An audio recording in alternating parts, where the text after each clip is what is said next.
This is Jake, a friend, a rival, and a certified simp who shares the same passion and dream of wanting to explore the world of Pokemon. But sadly, we never got to see him reach that dream of his after teleporting to a different dimension in the final battle.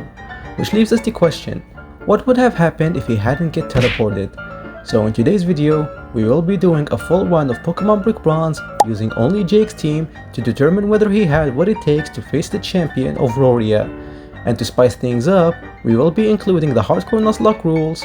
So, can we beat the challenge? We'll find the answer soon. After waking up in Midis Town, I head downstairs to where I meet Jake himself at the entryway of my house, telling me to pay a visit to Indiana Jones and see what he has to say for me.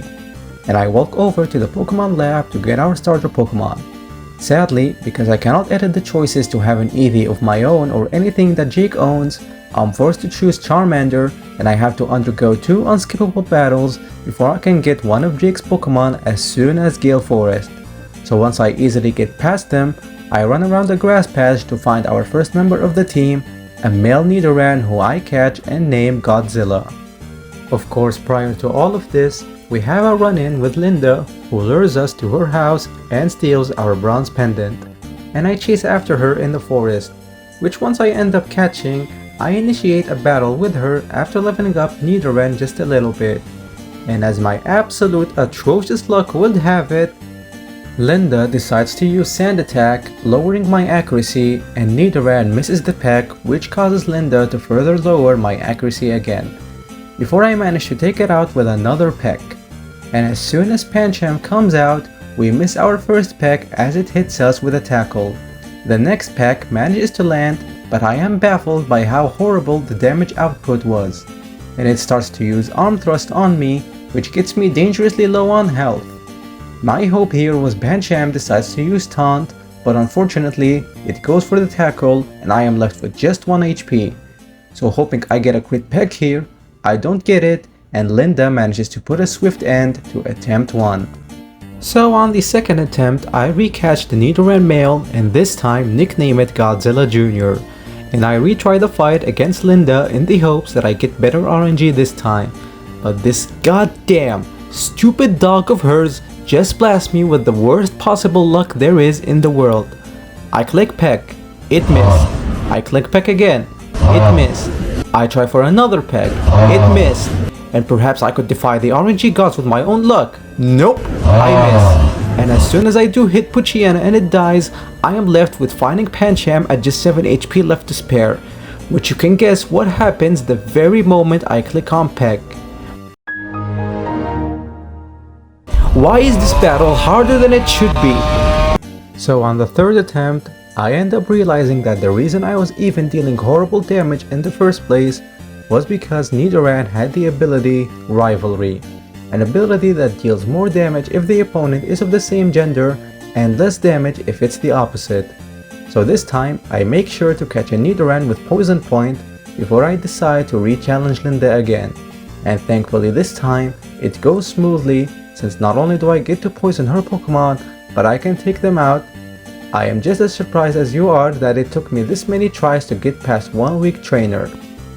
So I receive my pendant back, and I march towards Route 3 where I can train up my Pokemon just a little bit before finally reaching Sylvan City to obtain my next encounter, the Eevee from this NPC. However, sadly, the group is disabled and I am unable to obtain the Eevee from this guy nor anywhere else in the game. So, modern problems require modern solutions. I decide to tackle the first gym immediately with just a Nidoran, get it to level 14, and take care of the trainers in the gym before I battle against Chad and his electric types. Because I need as much damage as possible, I use Focus Energy against Shinx to raise my critical hit ratio, and it retaliates with a tackle that triggers my Poison Point ability. And soon after, I can go for the double kick, which manages to get the kill after 2 uses. Then when Pikachu comes out, I go for another double kick, but it beats me with a quick attack that also poisons it with Poison Point. And as it tries to go for the kill with Charge Beam, I end up surviving, and double kick is enough to secure us our first badge, the Arc badge. And I also get Nidoran to evolve into a Nidorino.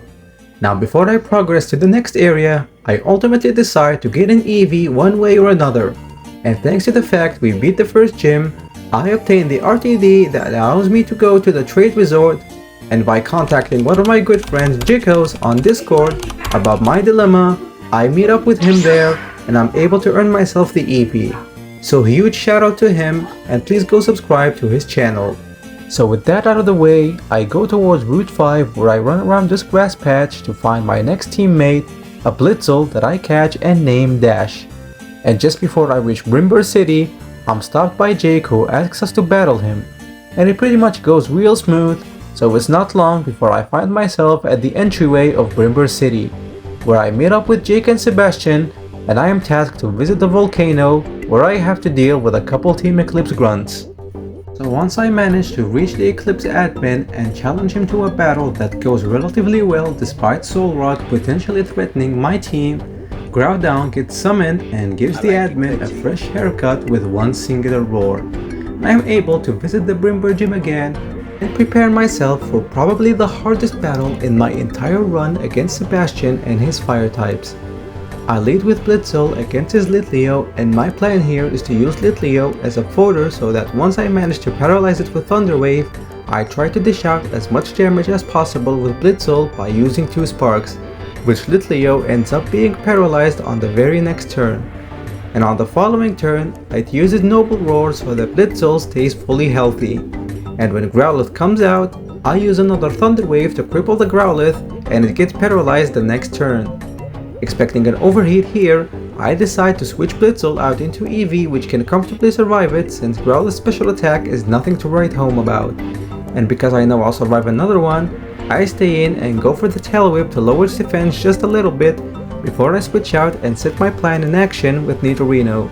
And I start to set up double teams with it, where I manage to get to +6 evasion, and I have a very good chance that Magmar does nothing the moment it comes out. So once I easily get rid of Growlithe, my heart sinks to my stomach as I completely forget that Magmar has Feint Attack, which bypasses all the accuracy checks there is and does hard damage with it. So it all comes down to whether Magmar wants to go for another one or not. I stay in and click Horn Attack, and Magmar goes for Overheat, which misses. So with the combination of Horn Attack and Poison damage, I'm able to defeat Magmar and obtain myself the Brimstone badge. As I enter Route 7, I manage to level up my Blitzel just enough so that it evolves into a Zebstrika, and it pretty much helps me through the majority of the route since the Pokemon there are weak to both electric and fire type attacks which Zebstrika has.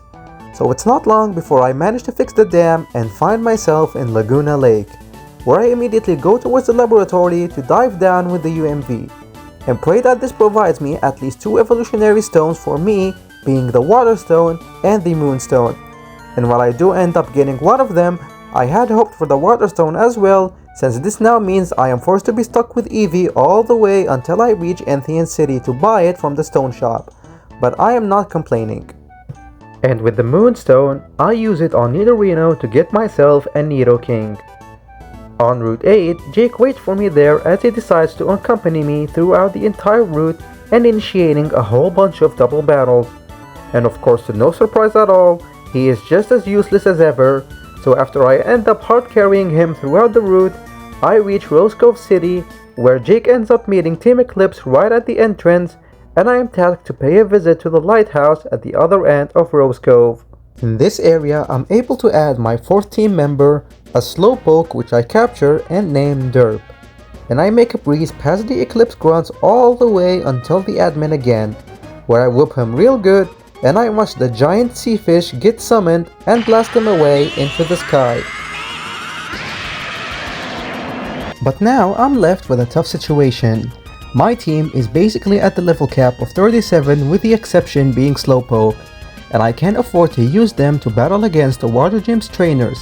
So I am forced to travel back all the way to Route 7 where I have to grind against some of the trainers there, and I get it just high enough to where it becomes viable for use. Although there were certainly very hard situations that forced me to use my other Pokemon, such as the case with this Wartortle here, and my team ends up overleveling past the level cap.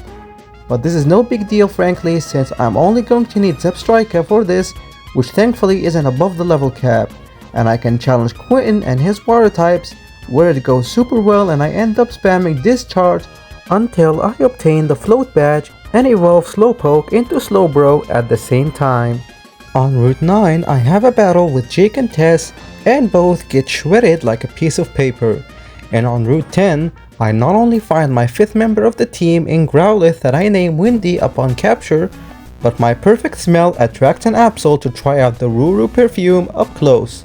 So I climb Rayono's mines until I reach the peak, where I meet up with Jake and Tess, and we reach Enthean City, where I have a race against them and easily destroy. Gerald gives a monologue. I run instantly towards the stone shop to purchase a water stone and a fire stone to evolve my Eevee and Growlithe. But I hold off on evolving Growlithe since I needed to learn a few moves before evolving.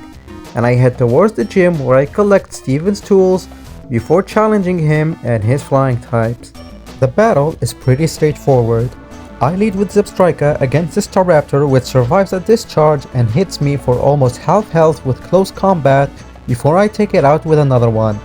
His next Pokemon, Skarmory, can barely do anything against me, so I decide to just use Discharge and make sure to get an extra speed buff with Flame Charge to outspeed his incoming Aerodactyl.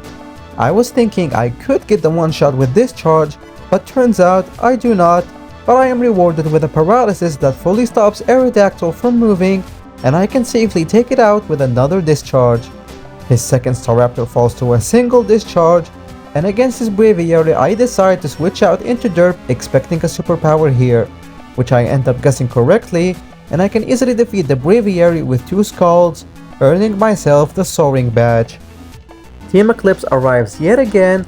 I evolve Growlithe into Arcanine, and I adventure with Tess through the sewers, engaging in even more double battles, except this time Tess actually knows what she's doing, and as soon as we get out, Jake is captured, and I am forced to undergo a battle against Cypress with the assistance of Absol, who I am forced to lead with and try to sack just to safely switch in any of my Pokemon, but I end up hard switching since I run out of Detect PP, and Venusaur didn't kill me at all.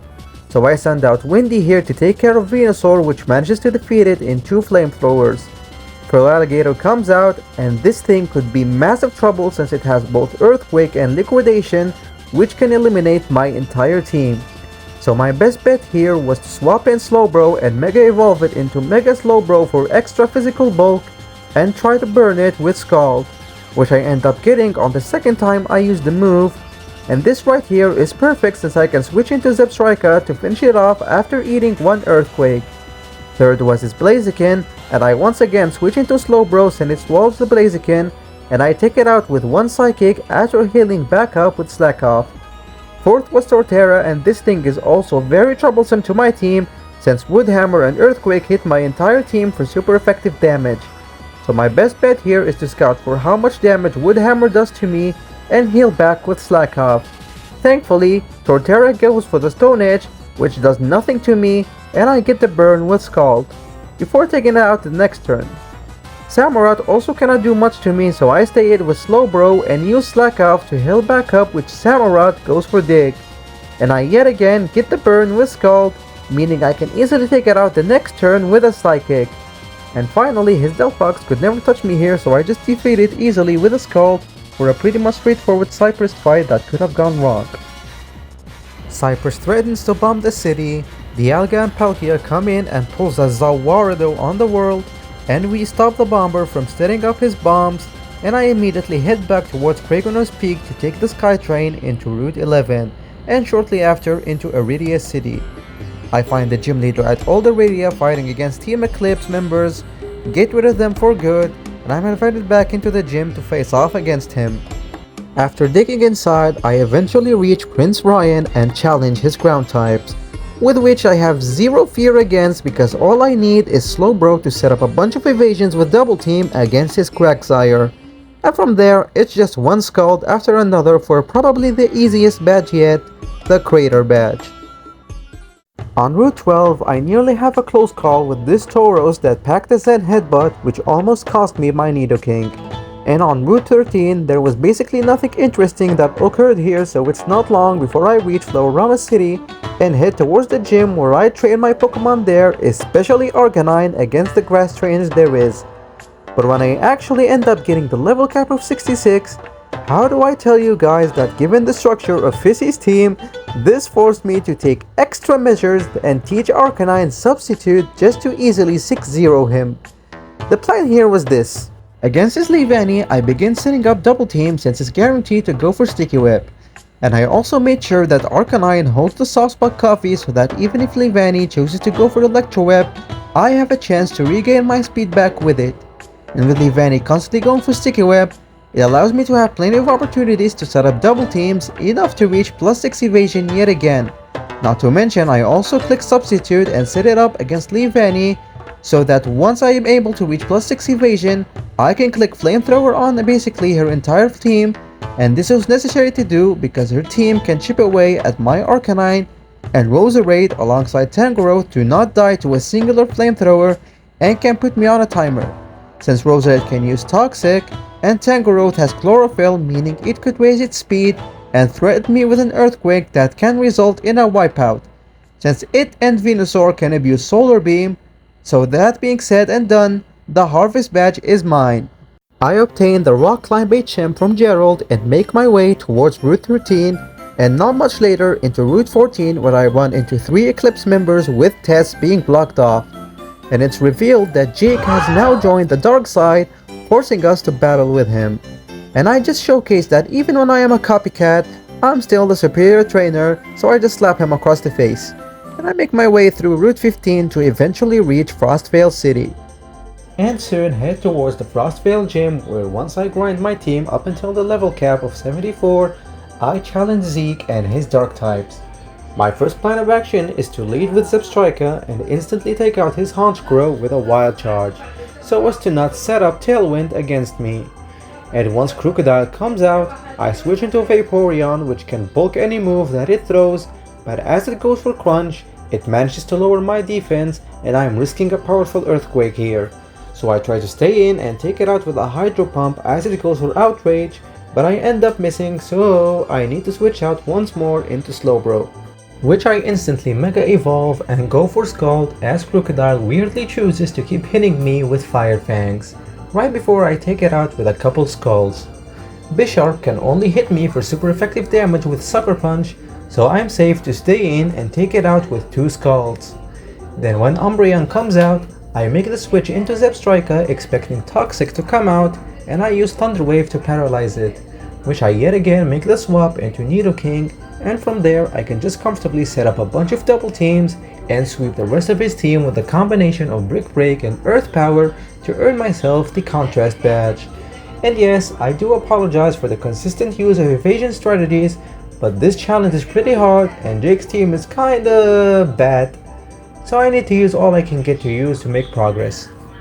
On my way to the next area, Tess awaits me by the door and wants to battle me, with which I have zero trouble with since Vaporeon's bulk alongside access to Ice Beam allows it to just sweep her entire team. And it's not long until I'm at Route 16 where I showcase my Tony Hawk skills as I snowboard down towards Route 17.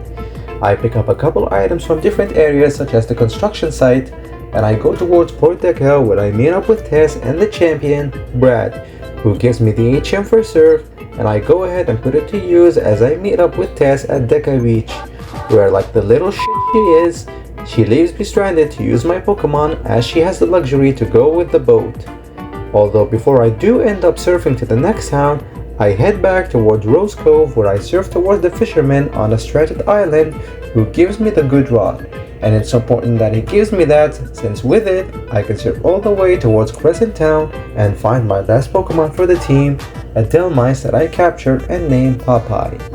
So all that's left for me is to head to the tavern where Team Eclipse's secret lair is, deal with the majority of the members there, walk in on this glass room to unlock access to the jail room, and I go after the admins to rescue my parents and Tess, to which I'm prevented from doing so because of Jake, who battles us one last time. And just to summarize it, Nidoking easily takes care of both Zebstrika and Jake's Nidoking with Earth Power. Slowbro dies to Dash's Discharge and Wild Charge. Vaporeon kills the Arcanine with a Hydro Pump, and Delmise is dealt with by Windy's Flamethrower. And finally, Jake's Vaporeon falls to another Wild Charge from Dash, defeating Jake for the remainder of the game, and I have to chase after Team Eclipse towards the Demon Tomb. As I watch Cypress unlock the gate to where Hoopa was hibernating, he gives us a generic monologue about world domination before Jake throws him into the Shadow Realm, and the rest of his goons go after him.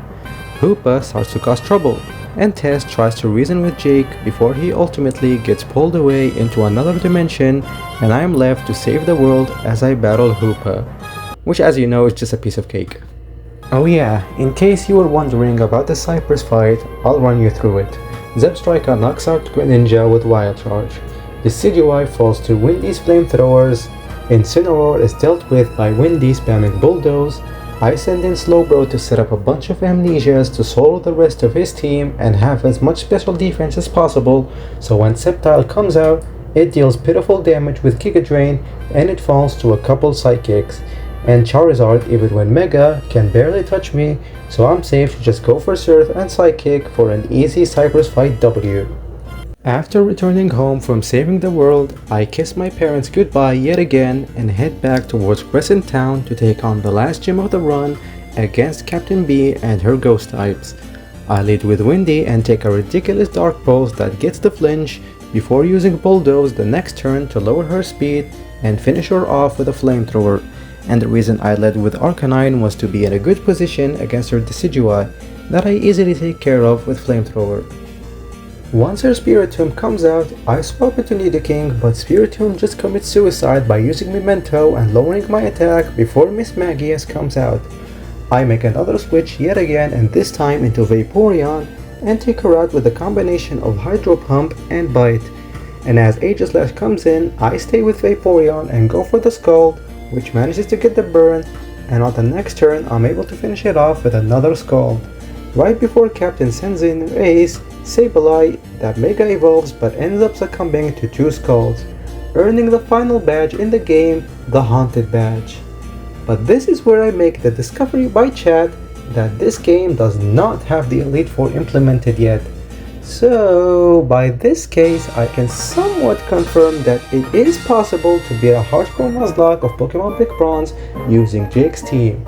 Of course, I'll be more than glad to retry this challenge against the Elite Four when they are implemented to further finish the challenge properly, but until then, thank you guys so much for watching this video, and if you enjoyed, please leave a like and subscribe, and I'll see you guys in the next video.